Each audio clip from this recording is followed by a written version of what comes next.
Welcome to the fifth pillar of emphasis. My name is Dan, and this is a quick but thorough summary of the UAP-focused amendment that was recently submitted to the 117th Congress. This amendment was a major step forward in regards to the ongoing UFO investigation, and while a few media outlets have discussed its significance, most of mainstream media has remained predictably silent. Ross Coulthart believes that the media's reluctance to cover this topic in a serious manner is because they don't want to admit that they've been sleeping while driving, and by doing so, the media has been failing us. But back to the amendment, which was submitted and proposed for inclusion into H.R. 4350, which is the National Defense Authorization Act of 2022. This amendment was put forth by Senator Kirsten Gillibrand from New York on November 4, 2021. And if Senator Gillibrand happens to see this, I want to say a heartfelt thank you. This amendment directs the Secretary of Defense and the Director of National Intelligence to establish an office with the structure and authorities needed to address the UAP issue. The proposed name of this office is the Anomaly Surveillance and Resolution Office, ASRO for short. Based on the name of the office and other aspects of the amendment, I contend that Chris Mellon has his fingerprints all over this thing, but I'm not sure if he played an active or passive role in forming some of the language in this amendment. But as we go through this amendment, I think it will become pretty obvious to you, even by the very name of the office, it seems to be linked to comments he made in his July 25th blog, where he toyed with naming the office something along the lines of the Office of Strategic Anomaly Resolution. We'll review the major sections of this amendment first, which will give you an overview of what's inside of it, kind of like a table of contents. A. Establishment of Anomaly Surveillance and Resolution Office. B. Facilitation and reporting of data sharing. C. Duties. D. Employment of line organizations for field investigations of unidentified aerial phenomena. E. Utilization of line organizations for scientific, technological, and operational analysis of data on UAP. F. Intelligence collection and analysis plan. G. Science plan. H. Assignment of priority. I. Use of authorized and appropriated funds. J. Annual report. K. Semi-annual briefings. L. Aerial and Transmedium Phenomena Advisory Board. M. Definitions. We'll start by defining some of the terms used in this amendment. The term Appropriate Committees of Congress refers to the House and Senate Armed Services Committee, the House Permanent Select Committee on Intelligence, the Senate Select Committee on Intelligence, the House Foreign Affairs Committee, and the Senate Committee on Foreign Relations. The intelligence community is led by the Director of National Intelligence, Avril Haines, and is defined by the National Security Act of 1947. This includes a bunch of alphabet soup organizations such as the CIA, NSA, DIA, NRO, as well as the intelligence elements of the Army, Navy, Air Force, Marines, and interestingly enough, the intelligence elements of the Department of Energy. The definition of unidentified aerial phenomena has now been broadened to not only include airborne objects that are not readily identifiable, i.e. UFOs, but now UAP also represents transmedium objects and devices as well as submerged objects, i.e. USOs. Transmedium objects or devices are objects that can transition between space and our atmosphere, or between our skies and our oceans or other bodies of water. The transmedium travel that these objects display has been previously referred to as one of the 5 observables of UAPs. Now that Section 2 has established ASRO, Section 3 terminates the UAP task force that brought us the June 25th UAP preliminary assessment. Section B. Facilitation of reporting and data sharing.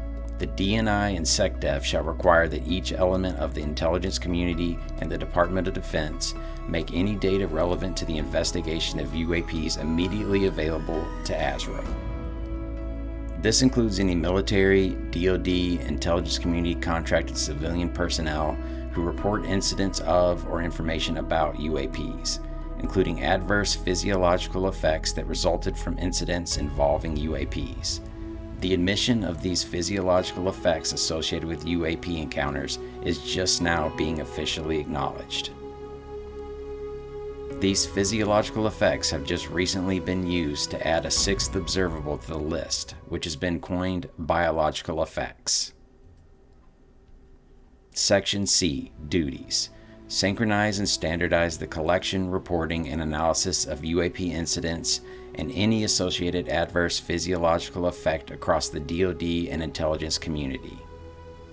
Develop processes and procedures to ensure that UAP incidents from each component and element of the DoD and intelligence community are incorporated into a central repository. Require timely and consistent reporting of UAP incidents. Evaluate links between UAPs and foreign governments or non-state actors. Evaluate the threat that such incidents present to the United States.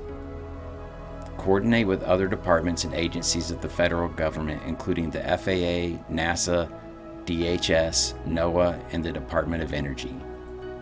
It should be pointed out that the Department of Energy, but specifically a component of the DOE called the National Nuclear Security Administration, is responsible for securing the integrity and safety of the nation's nukes. Coordinating with allies and partners of the U.S. to better assess the nature and extent of UAP. The 5, 9, and 14 I's would be a natural starting point for this coordination effort. Prepare reports for Congress in both classified and unclassified form. Use authorized and appropriated funds to obtain data, analyze data, understand data, characterize data, and respond to data related to UAPs. Section D. Employment of line organizations for field investigations of UAP. For clarification, a line organization is the simplest form of an organization, where authority flows from top to bottom. The SecDef and DNI shall designate line organizations within the DoD and intelligence community, but under the direction of ASRO, to conduct field investigation of UAP incidents. They will need to make sure the field investigators possess appropriate expertise, authorities, accesses, data, systems, platforms, and capabilities to respond to incidents rapidly. The SecDef and DNI shall provide the field investigators with the necessary logistics to respond rapidly to incidents or patterns of observations of UAPs. Section E. Utilization of line organizations for scientific, technological, and operational analysis of data on UAP. The SecDef and DNI shall designate one or more line organization to be responsible for scientific, technical, and operational analysis of data gathered by the field investigators, as well as analysis of materials, medical studies, and development of theoretical models to better understand and explain UAP. The designated line organizations are to be given authority to draw on special expertise of persons outside of the federal government with appropriate security clearances. I suspect this could possibly include industry experts, academics, and maybe even theologians. Section F. Intelligence Collection and Analysis Plan. The head of ASRO shall supervise the development and execution of an intelligence collection and analysis plan to gain as much knowledge as possible regarding the technical and operational characteristics, origins, and intentions of UAP. This includes the development, acquisition, deployment, and operation of technical collection capabilities necessary to detect, identify, and scientifically characterize UAP. The ODNI defines intelligence collection sources into these 6 categories. If you want to see more details about these intelligence categories, pause this video and see how the ODNI defines them. The Intelligence Collection and Analysis Plan shall consider and propose the use of any resource, capability, asset, or process of the DoD and IC. Basically, the ASRO office should be able to use the right government tool for the right job in the right way to get their job done. Section G. The Science Plan. The head of ASRO shall supervise the development and execution of a science plan that focuses on coming up with scientific theories to account for characteristics and performance of UAP that exceed the known state of the art in science or technologies. Of particular interest is propulsion, aerodynamic controls, signatures, structures, materials, sensors, countermeasures, weapons, electronics, and power generation. This knowledge could potentially provide a foundation for future investments to replicate any such advanced characteristics or performance, basically going from research and development to implementation. Section H, Assignment of Priority. The DNI, in consultation with the SecDef, shall assign an appropriate level of priority within the National Intelligence Priorities Framework to understand, characterize, and respond to UAP. Section I, Use of Authorized and Appropriated Funds. This section boldly states that obtaining and analyzing data related to UAPs is a legitimate use of taxpayer money, and that this funding should be used for general intelligence gathering and analysis. Additionally, the funding should be used for the strategic defense of space and controlled airspace, as well as ground, air, or naval assets. The use of the word legitimate was also a recommendation put forth by Chris Mellon. The inclusion of this word would be to relieve any fears among DoD or IC program managers about funds being appropriated for space defense or intelligence for purposes on related tasks involving UAP detection or analysis. This term also helps alleviate the gotcha fears that a congressional oversight committee may view funds associated with UAP research as inconsistent with the purposes of approved funds. Section J, Annual Report. ASRO is to provide a UAP report to the appropriate committees of Congress every year in October from 2022 to 2026. Once again, here are the appropriate committees of Congress that will be receiving the report. Make sure you contact any members of these committees that represent your state or district and let them know that this report is important to you.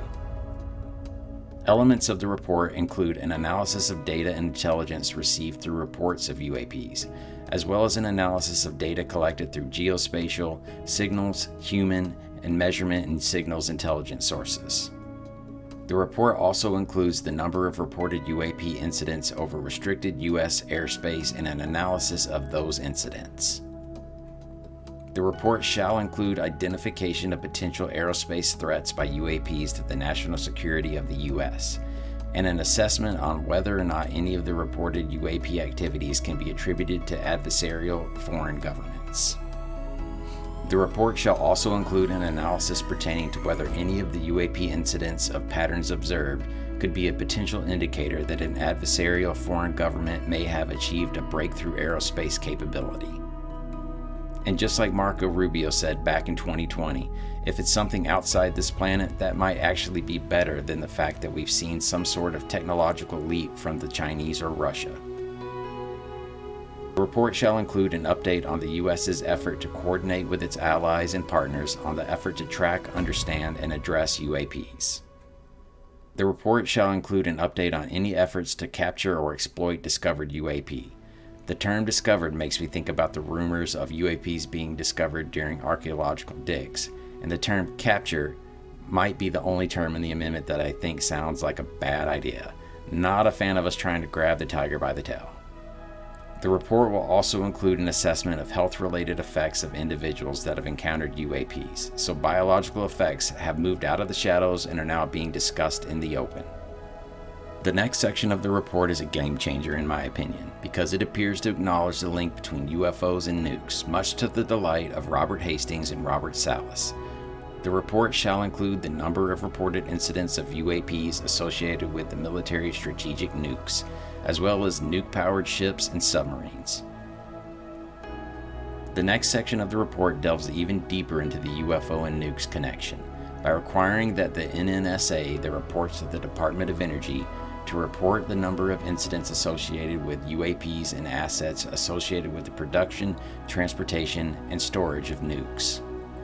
Additionally, the report shall require the Nuclear Regulatory Commission to report UAP incidents associated with nuclear power generating stations, fuel storage sites, and other facilities regulated by the NRC. It should be noted that they ask for not only UAP incidents, but drone reports at these sites as well. Just like the UAP preliminary assessment, the upcoming annual UAP report shall be submitted in unclassified form, but may include a classified annex.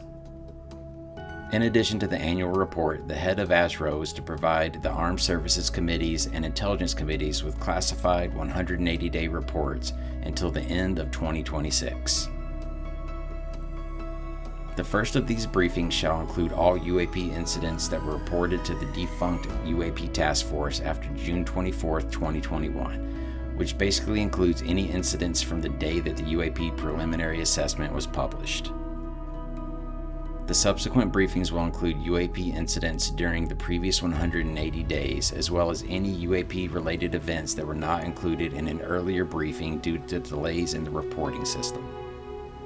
The Armed Services and Intelligence Committees are to be informed anytime ASRO is denied access to data related to UAP incidents, and whether they were denied access because of classification restrictions or for any other reason. The establishment of the Aerial and Transmedium Phenomena Advisory Committee will occur no later than October 1, 2022, for the purpose of advising ASRO on the execution of their duties and for advising the DNI in regards to gathering and analysis of data and scientific research and development pertaining to UAP. The advisory committee shall be known as the Aerial and Transmedium Phenomena Advisory Committee, ATPAC. ATPAC will be comprised of 20 members, with representatives from some highly respected organizations, including 2 representatives from the FFA and SCU, and 3 representatives from NASA and the Galileo Project, amongst others. In completely unrelated news, the Galileo Project recently announced that Lou Elizondo and Chris Mellon would be joining their organizations just a few days before this amendment was submitted to Congress. The importance of the ATPAC was hinted at in Chris Mellon's July 25th blog, where he recommended the establishment of a national panel of independent civilian scientists to study the UAP issue to help independently establish the credibility of the issue for an understandably skeptical public and skeptical scientific community. In addition to the 20 ATPAC members described previously, the SecDef and DNI can add up to 5 additional members, at least 3 of whom shall not be federal government employees or contractors. So the question is, who would these 3 wildcards be? Now, this is just speculation on my part, but both Sam Harris and Scott Walter have claimed to have been contacted by government representatives about getting involved in an effort to help with delivering the message that these government representatives are anticipating that they're going to have to deliver to the masses. This is just speculation on my part, of course. The SecDef and DNI shall designate a temporary chairman of ATPAC. This chairman will get replaced by a permanent chairperson from the pool of 20 members who will serve as the ATPAC chairperson for 2 years and who is eligible for re-election.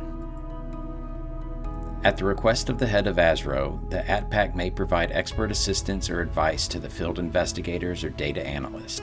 Additionally, ATPAC on its own initiative or as requested may provide advice and recommendations regarding best practices with respect to the gathering and analysis of data on UAP in general or commentary regarding specific incidences, cases, or classes of UAP.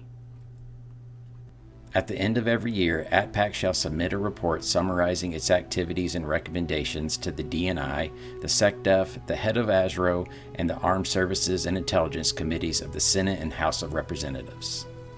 Finally, ATPAC is set to self-destruct in 6 years from the date of its establishment. And that's it. Now make sure you find your elected officials that serve on any of these committees and let them know that you were in support of this amendment. Thanks for watching.